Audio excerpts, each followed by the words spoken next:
You cannot study harder, try more. This has to do with the brain.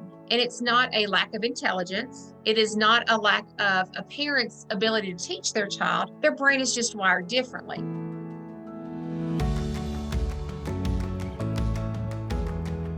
Well, good morning. We are so excited to get to be here this morning. We're going to give people a chance to get logged in and join us. But if you're looking for the webinar on homeschooling with dyslexia, you're in the right place. This is going to be so exciting today to hear from someone who this is her passion. And so I'm just going to wait just another minute or two just to tell you about her. But we are so glad you're here. If you are joining us and you want to go in the chat and just tell us where you're from, where you're listening to us from, so that we can know that we're reaching people in a lot of places.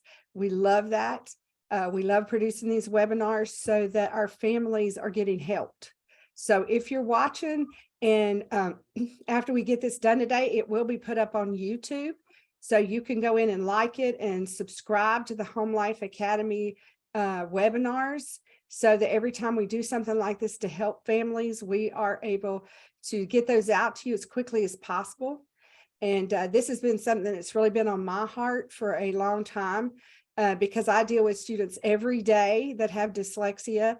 I have a daughter that has dyslexia, and after I heard Jennifer speak a few years ago, I realized maybe I had some children with some other dyslexia characteristics that I wasn't aware of. So she's going to make us just really well inform us today. So just continue to, put in where you're from, and we will look forward to getting started here in just another minute or two. So because we don't want people to miss anything, but if you do miss it, be sure to go check out the tutorials on HomeLife Academy. We have a lot of things there that will just take a lot of anxiety out of your homeschooling experience. It'll allow you to just breathe and know, oh, this is okay, or this is normal, So I'm excited today to welcome Jennifer Fleming. She's from Columbia, Tennessee, which is where I live. And I was blessed to hear her speak a few years ago. And she, at that time, was finishing up 21 years of classroom experience in a public school.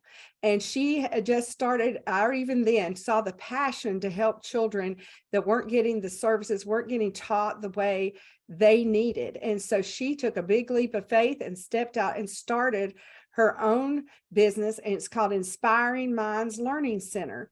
And she's been spending these last years just reaching out and hands-on helping kids. And she now is the president of the International Dyslexia Association, the Tennessee branch. So she has a lot of resources she can help families with. And so we're just excited to have her here. She's got a whole list of certifications that we'll post below somewhere because she's very, she's made a real effort to get herself trained and to know what's going on out here. So we're excited to have you here today, Jennifer, and I'm just going to let you take it from here. And we're excited to hear what you've got to say. Thank you. I am super excited about this opportunity. I never in my wildest dreams ever thought I would be able to talk to people about this the way I have been able to. It's interesting how it all got started. So I'm going to go and start with my PowerPoint so you can kind of see my journey through the world of dyslexia. All right, Margie, thumbs up, you can see it? Yes.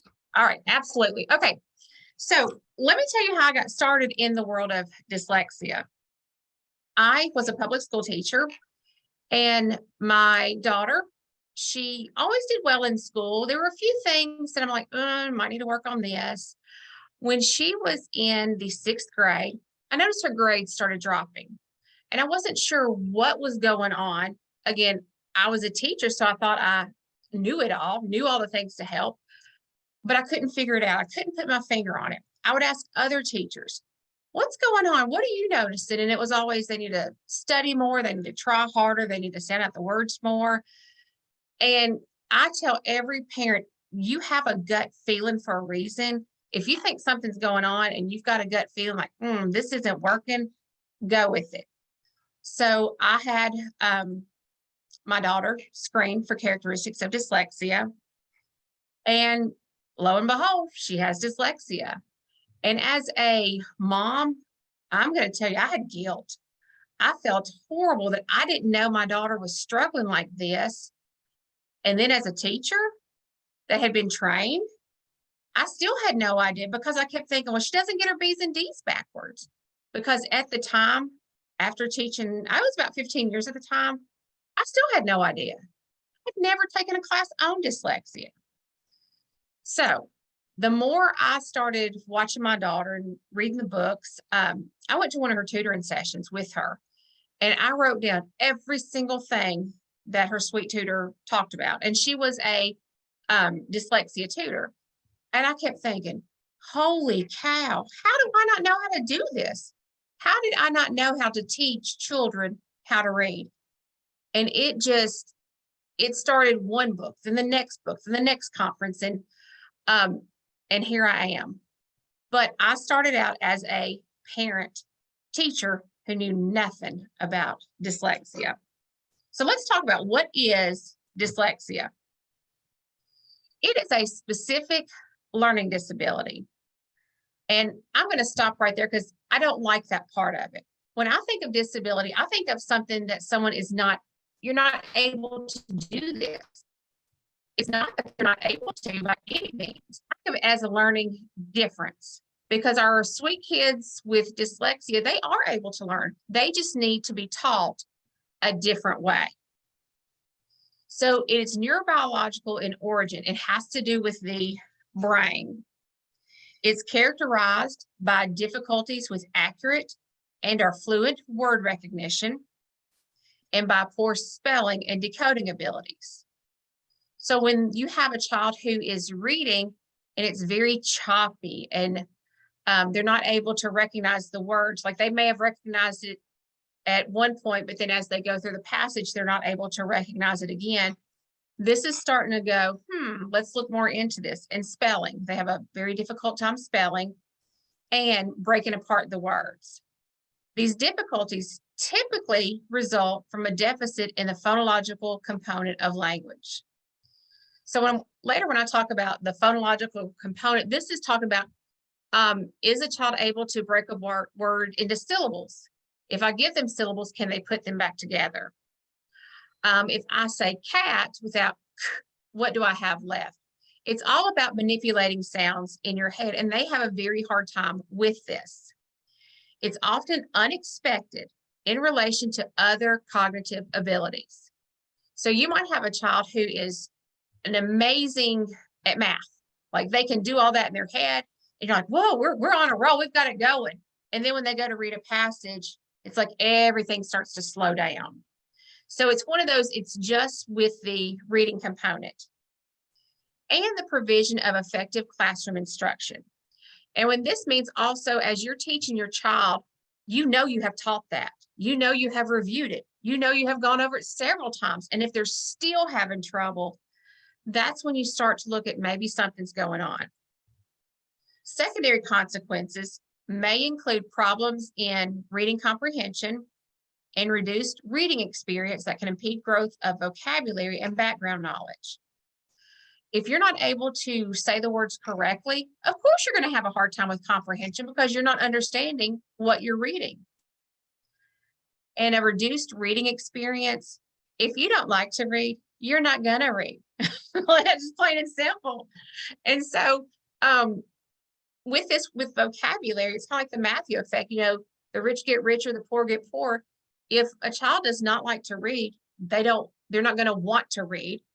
And so they're not going to be able to grow their vocabulary.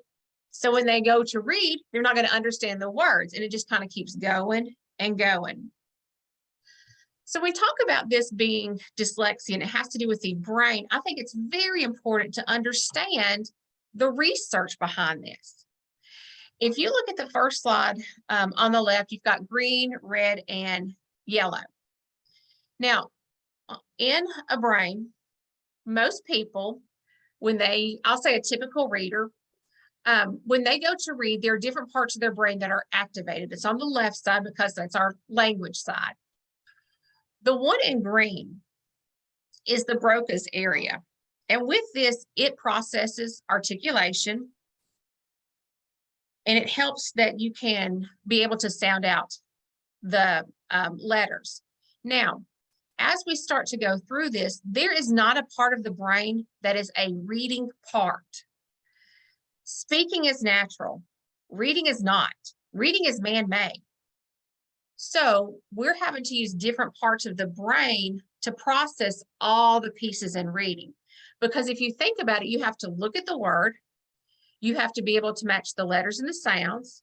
You've got to be able to figure out, is this a vowel team? Is this an open syllable? Is it a closed syllable? Get all the sounds together, put it all together, say the word, make meaning of the word, and do that again to the next one, and do that again to the next one. So you have the Broca's area that helps with the articulation. The one in red, it is the parieto-temporal.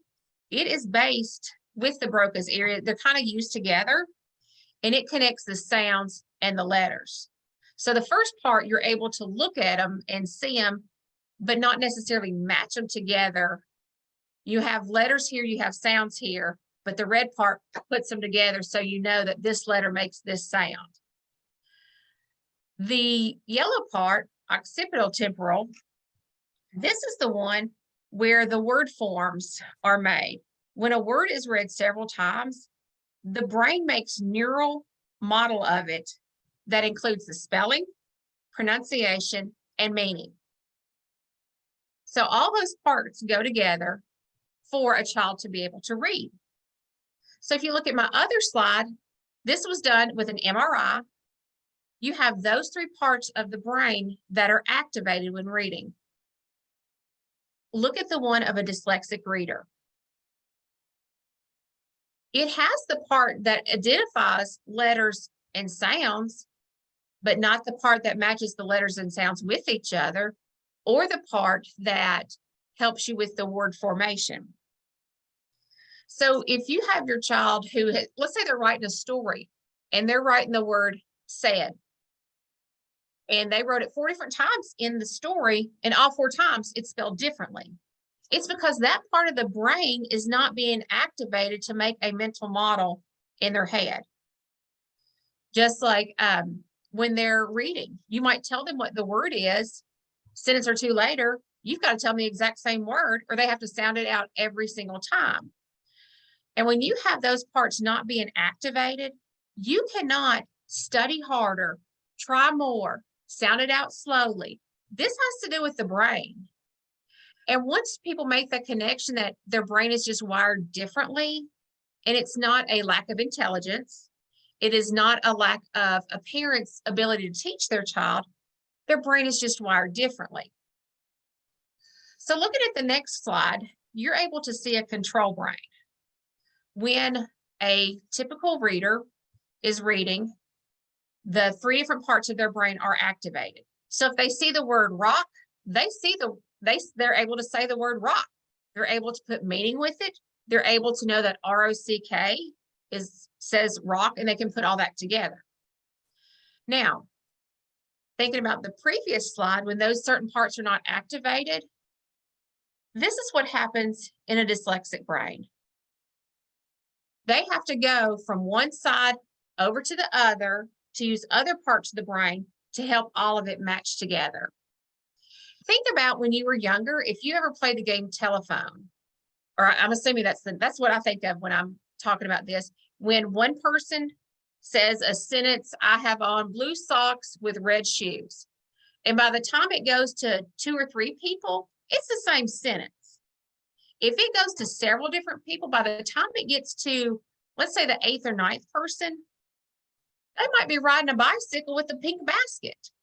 It can be something totally off the wall that has nothing to do with how it started, or it's a little bit distorted. So when your child is reading and they say the word rock and say stone, well, unless you really know a lot about rocks, to me, a rock and a stone are the same thing. But they look different in the formation of the words.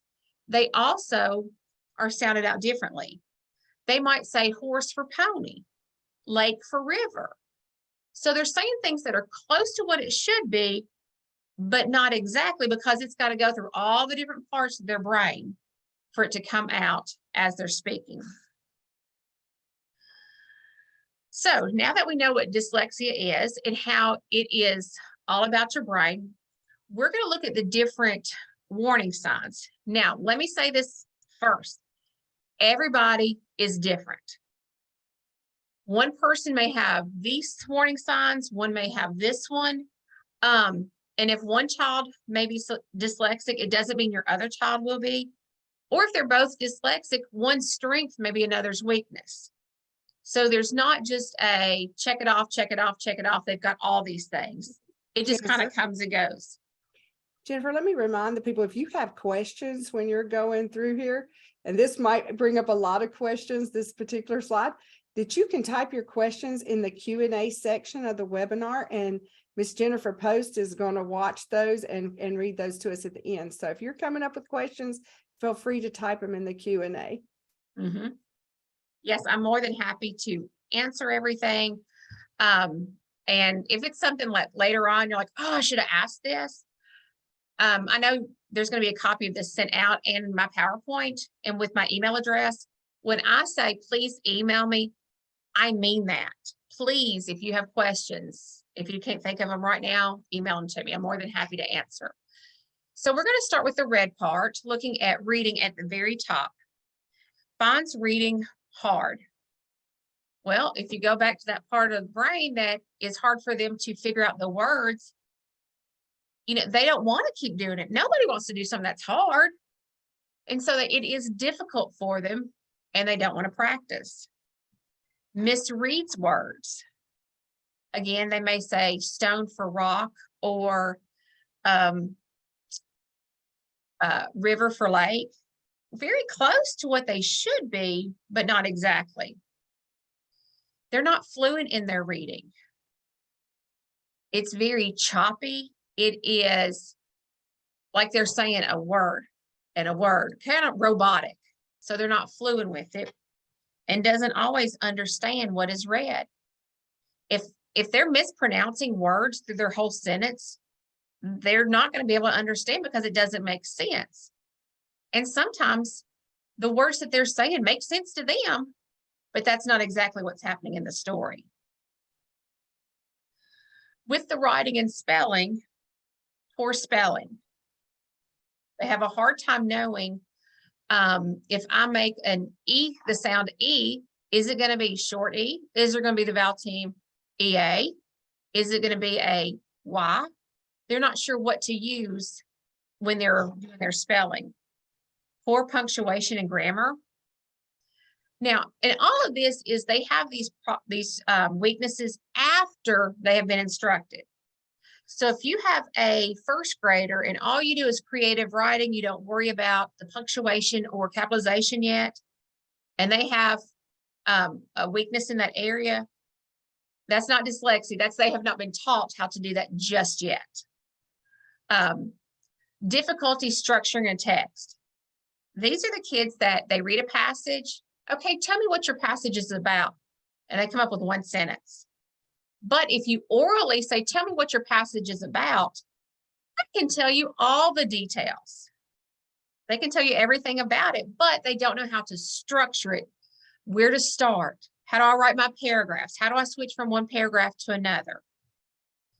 Looking at memory, difficulties with remembering sequences. Days of the week, months of the year. There's no rhyme or reason. It's not an alphabetical order. I'll admit I am in my 40s, and when we're in church and they say, I need you to turn to this, I'm like, Matthew, Mark, Luke, I'm singing it all to myself because some of the sequence doesn't make sense to me. I have to do those things. And sometimes as adults, when we're following things, we have to go through A, B, C, D ourselves because the sequence is difficult. A poor working memory. Remember, if all those parts of your brain are not being activated as you're reading, you're not going to remember the things because you're not making a connection to it. Looking at your neurodevelopment for organizational skills, word finding problems, they have a hard time coming up with the right word. And we're going to talk about that in just a little bit. When my daughter, we were going through some of the warning signs with her, they told us, they're like, if you have about 3 of them, let's kind of talk some more about that she could have dyslexia. Well, there was only 2, but there were 8 of them that I do. So I thought she did it because I did it. And the more I studied this, I'm like, there's something to it. And one of them was word finding. When she was little, Lizzie McGuire was popular, and she would always call it Lizzie McGuire. Like she didn't have any problems with speech, but she would have a hard time knowing how to use those syllables. If someone is standing up, she's like, instead you're up, will you go put this in the trash instead of saying, since you're up.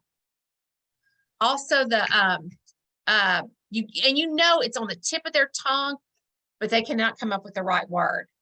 That's what we mean by word finding problems. Slow processing speed. You might say something to them and they're taking just a second to process what needs to be done. Especially if you are saying, okay, I need you to put your book up, go put your pencil where it belongs, and go put your shoes on. Chances are they're going to have those shoes on, because going back to difficulty remembering sequencing, they're not sure what to do. When you give a child 3-step directions or more, you're not going to get all those done. You might get the first one and possibly the last one. But they need time to process and think about what's being asked of them. Difficulty breaking words into sounds that they may know the word, but if you say, well, let's send out the different parts, they have a hard time breaking them apart. Hearing can be distorted. They have a hard time. And I will be the first to say, in the South, it is distorted the way we're saying our words, and our E's and our I's, they just all kind of blend together. So when we say things, we don't always say it correctly. So when they hear it, it's not the way it should be.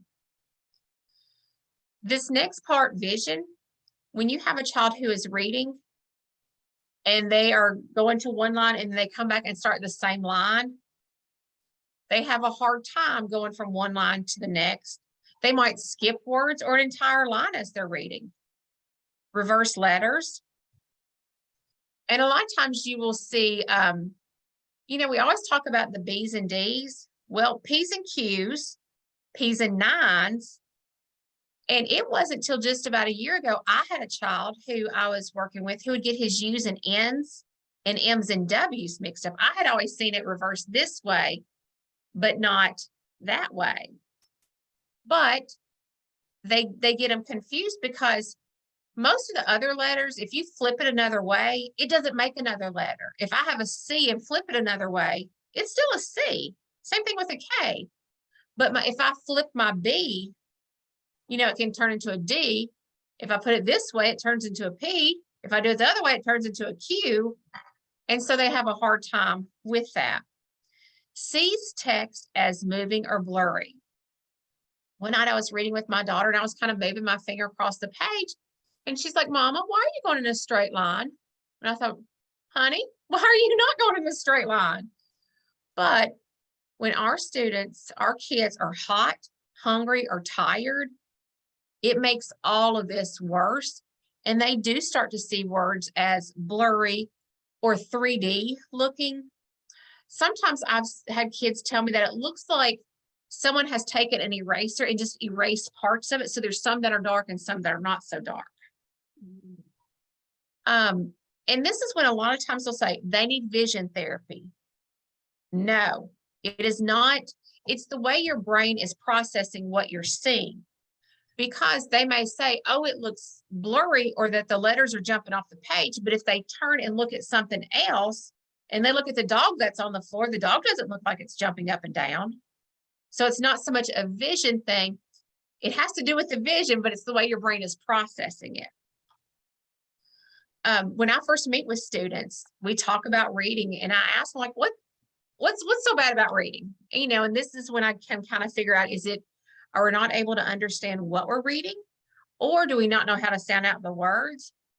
And sometimes I'll say, does it ever look funny? And this girl, she just had a look on her face. She goes, nobody's ever asked me that. And she was embarrassed to tell anybody that it looks like it's blurry. or it looks like they're jumping off the page or 3D, but that's part of it. They have a hard time copying from the board. Think about it. If you're looking up and then you're looking down and then you're kind of going back and forth, it's hard for someone to copy off the board. That is something that needs to be explicitly taught to them. How to put some letters in your head. If it's the cow jumped over the moon, instead of saying T, write down a T, go to an H, start putting words together, but you've got to show them how to do it. So these are just some of the warning signs, and there's so many more. So in their early years, they may have delayed speech. It might take them longer to speak. In my instance, my daughter, she was my first child, so I didn't know if she took longer than others. I will say we're seeing a lot of parents concerned right now for their little kids that are maybe 2 and 3. Because of COVID, they weren't exposed to all the church gatherings and family functions and going to the mall all the time. So they didn't get a lot of the exposure, but that's more of a COVID thing than a dyslexia thing. Mixing up the sounds and syllables in long words. Aluminum, octopus, words like that. They have a very cinnamon, spaghetti. Now, when they're little, we're like, oh, how cute. But when they're 8 or 9, it's not as cute because you're seeing that something's not working out here. Another one is chronic ear infections. And if you think about it, especially the left side, if you have inflammation, that's going to start pressing on the brain, and that can cause some struggles with the learning. Constant confusion about left versus right. You know, they're always like, well, put them up like this. That does not help because you still don't know if the L is going the right way or not. It can be left and right. I need you to put this book before this other book. Or are you going from this way or this way? So knowing the before and after is hard. Late establishing a dominant hand. Again, this was one of those that I was like, you know, she wrote when all the other kids, but I was telling the lady who did her screening, I said, what's interesting about my daughter, she is right-handed and left-footed. And she's like, Jennifer, that's huge because she does not have a dominant side of her brain because she's having to use both sides. So it could be that someone is right-handed, right-footed, and left-eyed, meaning they wink, which usually when I'm doing presentations, I usually start seeing people like, am I winking with, which am I winking with? I am right-handed, right-footed, but if I wink with my right eye, you're like, Jennifer, stop, you're scaring us. But I can't, but I'm left-eyed. So I'm not using a dominant side of the brain. They have a difficult time learning to tie shoes. Is the bunny chasing around the tree? Is it going under the tree? They have a hard time going back to sequence. What comes first? What's the next part? Trouble memorizing their address, phone number, or the alphabet. I mean, think about your phone number. It's just a bunch of random numbers. So they have a hard time with that. Can't create words that rhyme. They have a hard time hearing how words sound the same. A close relative with dyslexia. When I first started out teaching, when I'd have parent-teacher conferences, sometimes when I would talk to the parent about their child having a little bit of trouble with their reading, it was always, well, I had trouble in school, so my child has trouble in school. And I was the first to think, that's such a cop-out. That doesn't mean anything. I was so wrong. It does mean something. You can have dyslexia and never know it. I didn't know I had dyslexia until my daughter was diagnosed. And now that I know more about it, my dad, my brother, my niece, I see it in the family. And it's important to recognize that if there is some learning differences in the family.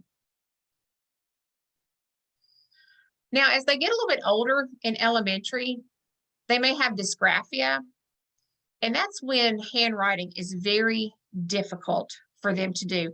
But if you think about it, all the processes that go with handwriting, holding your pencil correctly, being able to know, is this a tall letter or a short letter, making sure you're writing it in the correct sequence. Sequence is very important. If you have trouble with it, it makes all these other things a little bit harder. Extreme difficulty learning cursive. Now, it is difficult, but it is the best thing for them, because if you're writing cursive, your B's and D's do not look the same. Your P's and Q's, you can say, okay, but they're flipped. But let's think about the Q. U is always with it. So when you write Q, U is going to come right next to it. So you won't be able to get those as confused. When I teach children how to write in cursive, I don't use a program. I use my fingers, and we air write it. Like if we're going to write the letter A, we air write it. And that way we're using both sides of our brain. It is multisensory, and they start to feel the motion of it. So it makes handwriting so much easier. But like I said, even though it is hard for them, it does not mean they cannot do it, because it's actually much better for them. And it connects to the brain much faster, so you learn what you're writing. Their reading is slow and choppy, inaccurate. And a lot of times they guess at it based on the shape of it. They might be reading a story and the word is house, and they say horse. Well, they both have an H, an O, an S, and an E. Tall, then you have short letters. And they're looking at it just on the shape of it and not what it's actually saying. They misread their prepositions. They might say a and the, interchangeably. And at one time I thought, what's the big deal? Do you still get the context of the passage? You do. But think about it like this. If I've lost my keys and someone says, I found a key, if it's not the key, it's not doing me any good. So the and a is still important to say them like they should be. They ignore suffixes when they're reading the word. They just leave those off and sounding out the unknown words. Difficulty with spelling. Often they can't remember their sight words. They, were, does. Even though you have shown them over and over. Again, remember that part of the brain that makes the shape, and you're able to look at it and know that this word goes with this shape to match it. They have a hard time with that. Homonyms, they have a difficult time. But I will say, a lot of people have a difficult time using the right homonyms. Another one is telling time. Now, I know we don't use a lot of analog clocks anymore, but they have a difficult time telling time because, you think you would start at the top and go around, but 1 o'clock is over here. And knowing which hand matches with what. And then when you have the second hand, they just have a hard time being able to tell time. Trouble with math, memorizing multiplication tables. When you're looking at division, memorizing the steps of that, memorizing direction as you're doing the different things. When speaking, difficulty finding the correct word, the whatchamacallit, the thingy, and I don't know how, but about, I guess 6 or 9 months ago, I'm getting ready one day for work, and I'm like, whatchamacallit. I wonder if that's how they came up with that candy bar we used to have years ago, the whatchamacallits. Y'all remember that candy bar we had? It was called a whatchamacallit. And I wonder if that's how they came up with the name. They'll say things that are close to what they should be, but they're slightly twisted. Again, we've got a messy bedroom, backpack, desk. And the thought of school really upsets them. Now, this one was one that the more I learned about this, it hurt me, because I remember many times my daughter's school calling saying, her head hurts and her stomach hurts. And I thought that doesn't happen at the same time unless you have a migraine. Well, if you are trying so hard to focus, especially if those letters are jumping around, and you're trying so hard to be able to sound out the words, you're going to get a headache. And if you're nervous because everybody else knows the words, you're going to you're going to be sick at your stomach. And this was one, once I realized that was going on, I was like, I am so sorry that she had that anxiety because of her difficulties. So now that we know what some of the characteristics are